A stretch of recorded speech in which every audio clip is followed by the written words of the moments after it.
How wonderful that some of you already got to visit a mosque. You're very fortunate here in Atlanta because you have many mosques, many opportunities to reach out to our Muslim brothers and sisters. In the whole state of Vermont, where I hail from, we have one. So you have no reason to not visit. It's right around the corner from you. There are mosques everywhere. And it's important that we visit because Islam is the most misunderstood and the most maligned religion in the world today. We are being whipped up into fear of Muslims. And when we are afraid, we're stupid, actually. We're operating out of just that reptilian part of our brain. When we're afraid, we don't have access to our higher functionings, our whole self, the power of the knowledge in our hearts, our whole being. We're resigned to a small place of living. Ali, the son-in-law of the Prophet, says, people are afraid of what they don't understand. So my hope today is to share with you a little bit about what I love about Islam in order to invite you to a place of more understanding and less fear.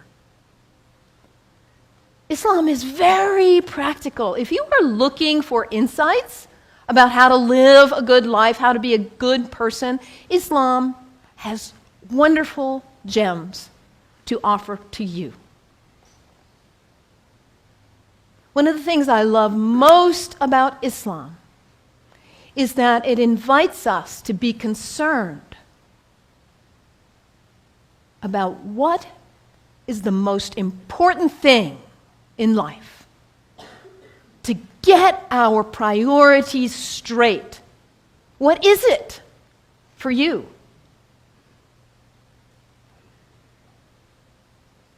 Stuff? Money? Power, prestige, family, kindness, service, love, art, compassion. What is it for you? If you get nothing else out of today, take that one question and live into it. And if you don't know the answer yet, find out. What is it for you? What's most important? In Islam, the answer is very clear. La ilaha illallah, Muhammadan Rasulullah. There is nothing but the source, God, the one. How did you say it, Anthony? That love which is greater than we can know. That's what matters. And Muhammad is his prophet. Is the prophet of love. La ilaha illallah, Muhammadan Rasulullah. And the thing about us humans, when we get that clarity, we know what's important. What do we do with that? We forget. That's who we are. We humans, we are the great forgetters. How many of you made a New Year's resolution back on January 1st? How are you doing with it now? Let's be honest. How were you doing January 7th?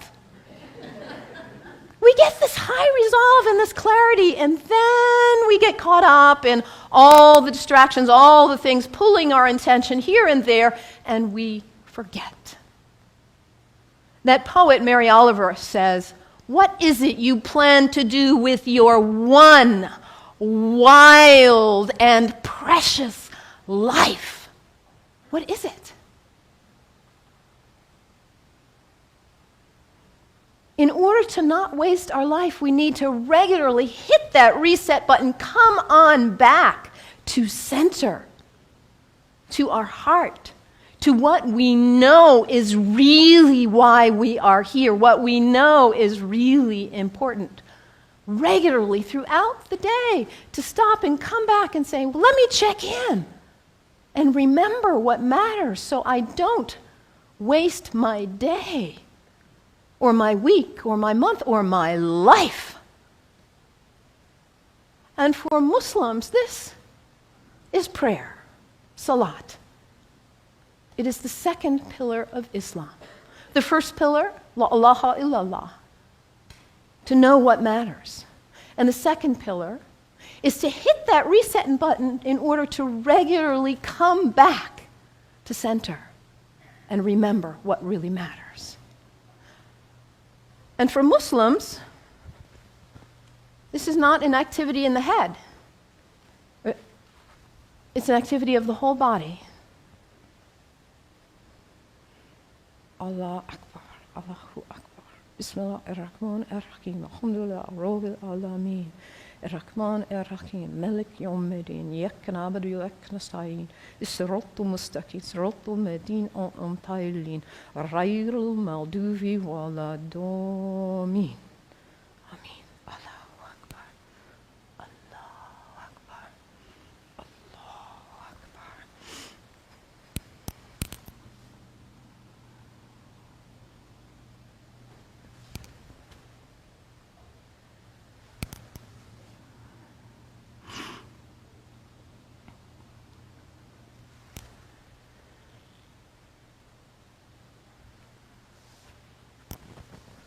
Can you imagine how limber you'd be if you did that 17 times a day? And it's done in the direction of Mecca, northeast, more or less. To hit that reset button in order to come back, to hear that voice still and small like we just sang about, to come back to what matters. So practical, I love that, the second pillar of Islam. Islam also reminds us to always be concerned about those who are less well off than ourselves. Over and over in the Quran it says, be concerned about the widows and orphans. Be generous. I brought some soup as a symbol of generosity, giving, donating to food banks, giving to people who need food. I think about Muhammad almost like a spiritual, a social genius. He himself was an orphan. By the time he was 6 years old, he had already lost both his parents. He knew marginality. He knew it. And what happens when there is imbalance in a society where there are some who have a lot and some who don't have enough? What happens here? Those who don't have enough are suffering, aren't they? Out of their lack of nutrition, food, healthcare, hygiene, educational opportunities, they suffer. And in their suffering, they may experience illness. Their illness doesn't stay there, does it? It spreads to the rest of the people. And in their need, they may choose to engage in criminal activity just to try to put food on the table. And that destabilizes the whole society when you have some without and some with too much. And what about the people with too much? Greed is spiritual bankruptcy. We cannot know well-being in our hearts when we are surrounded with too much while others are suffering. It creates instability. And Muhammad, peace be upon him, he was a spiritual genius, saying, let's bring it back into balance. Let's give. Let's be generous. And this is the third pillar of Islam, zakat, generosity. I love that about Islam. And I love, too, that Islam invites us to take a break from our habits. We humans, we're habitual creatures. We just are. We do something once, we do it again, we just do. How many of you are sitting in the same seat you always sit in today? That's okay, nothing wrong with that. We're creatures of habit. And if the habit's a good one, like brushing your teeth, wonderful. It strengthens you. Your habits can raise you up to give you strength and clarity to live your life on purpose with integrity. Or your habits can pull you down.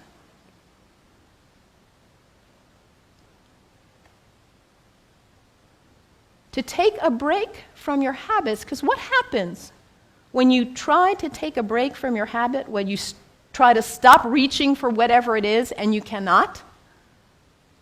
What is it for you? Coffee? Sugar? Alcohol? Drugs? Sex? Shopping? Your cell phone? Your tablet? Gossip? What is it for you, this behavior that you're caught in? You know it's not worthy of your best self, and yet there you are. It's addiction, isn't it? When we can't stop reaching for it, we can't stop doing it. And yet your life is so valuable, you matter. And to live your life on purpose and to cultivate the habits that raise you and strengthen you so you can be your most beautiful, best, loving, caring, giving self. So to take a break from your habits so you see who's in the driver's seat in your life. And put yourself back in the driver's seat, whatever it is for you. There are other people in this room who have also struggled with addiction in this way and who have overcome it. You can get help. You can do it. Your life matters. It's valuable. This is the next pillar of Islam, fasting. Fasting not just from food, but fasting from other activities and behaviors as well. And when we fast from food in particular, and it says over again and again in the Quran, fasting is good for you if you only knew. Because we put too much in our bodies, don't we? We stress them. We overeat and put junk. And we don't honor the beauty of ourselves. And also, when we fast, hunger is not a theory in the head, it's an experience in the body when we fast from food, that feeling. And then when you see somebody else on the street who is begging, it's not a theory. You feel empathy because you know what hunger feels like. It's harder to close your eyes and walk right on by. Muhammad, that spiritual social genius, to create harmony and stability in society. The fourth pillar of Islam, fasting, taking a break from your habits. So practical, I love it. And I also love about Islam that it encourages us to take a break from our location, to travel with intention, to recognize the power of space, the sacredness of space, and how the greats who have walked on this earth have blessed the earth with their presence, their breath, their thoughts, their actions. I know you are on the verge of a major decision about this sacred space for you. You have made this place sacred by your presence here. And as you perhaps choose to move on, you will perhaps make a new place sacred by your use and your love. The earth is sacred. Our places are sacred. And when we travel with intention, we are changed by it. This is the fifth pillar of Islam, pilgrimage. And for Muslims, the pilgrimage is to Mecca, which none of us will probably go there. But where is pilgrimage for you? My last name is Kennedy. My family is Irish. My parents have gone to Ireland. My mother says there are no words to express what it is like to walk in that place of our ancestors, of the great Celtic saints and sages. It may not be Ireland for you or Mecca, but where is it for you? Anybody been to Walden? The place where that great book was written? It's a place of pilgrimage for many of us. Anybody been to Transylvania? A place of pilgrimage for many of us. And what happens when we go? We leave our usual haunts. We travel with intention. We let ourselves be changed, be opened by new experiences, new interactions. And we come back and we are not the same. We look at our lives and we say, why was I doing that? I'm not going to waste my one wild and precious life on that. And we come back renewed and with a new value, a new understanding of the sacredness of our location, the beauty of the earth. I love this about Islam. So practical. What's the one thing that matters in your life? Hit that reset button regularly so you come back to your purpose. And don't be self-centered. Be always concerned about others and their needs, those less well off especially. And recognize the sacredness of the temple of your body. Cultivate habits that are worthy of you, that lift you to the best of who you are. And recognize the sacredness of space and the gift of the ancestors, the sages, the saints, the prophets who have gone before us and held a beacon of example for us. Travel with intention. Let yourself be changed. The 5 pillars of Islam. What great practical advice for living your life on purpose. And yet, at the same time as all of what I've told you is true, the beauty of this great tradition, we are being whipped up into fear against Muslims and Islam. I have a dear friend, Rudy, who is a retired UU minister and a Sufi like myself. And about 7 years ago or so, he said to me, Melon, Rudy grew up in Austria under the rise of Hitler. He said, what I see going on in the world now in the United States reminds me of my childhood in Austria. And in that time, it was the Jews who were being maligned, and now it's the Muslims.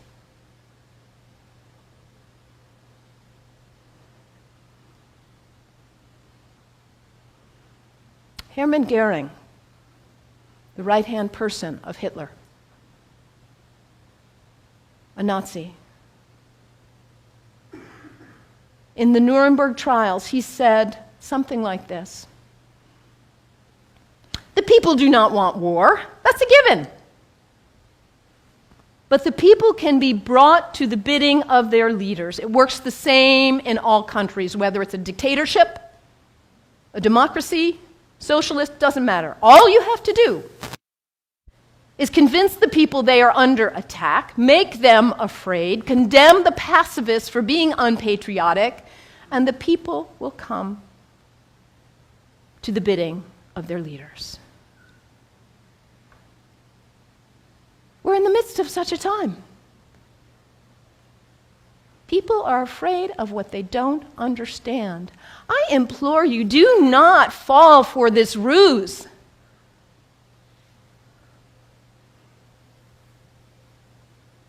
Because, as I said earlier, when we are afraid, we are stupid. We are relegated to a very small part of our mind. People who advocate violence are dangerous, whoever they are.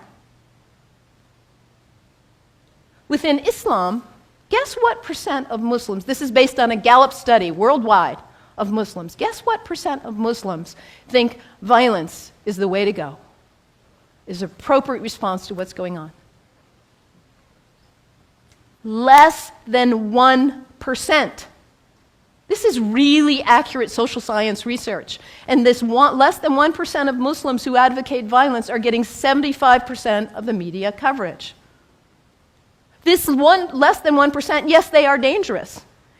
The fringe in any religion is dangerous, whether they are Christians or Jews or Sikhs, whoever. Folks who feel compelled to use violence. This minority in any religion is dangerous. When we hear about Christians, we know not to equate the minority who would bomb an abortion clinic with all of Christians. The same is true with Islam. This Less than 1% who would advocate violence, they do not speak for Islam. The people who speak for Islam are the people who are most concerned about living life on purpose.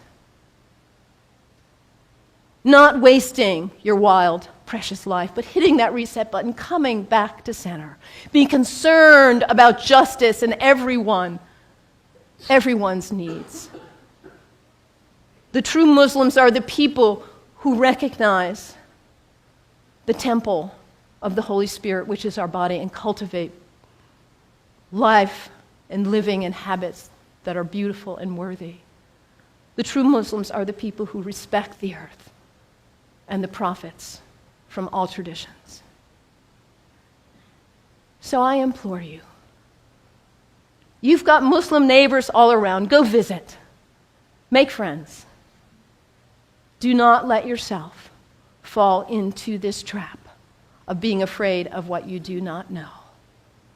And take the example from the great tradition of Islam and live your one wild and precious life on purpose. May it be so. May it be so. Blessed be. Amen.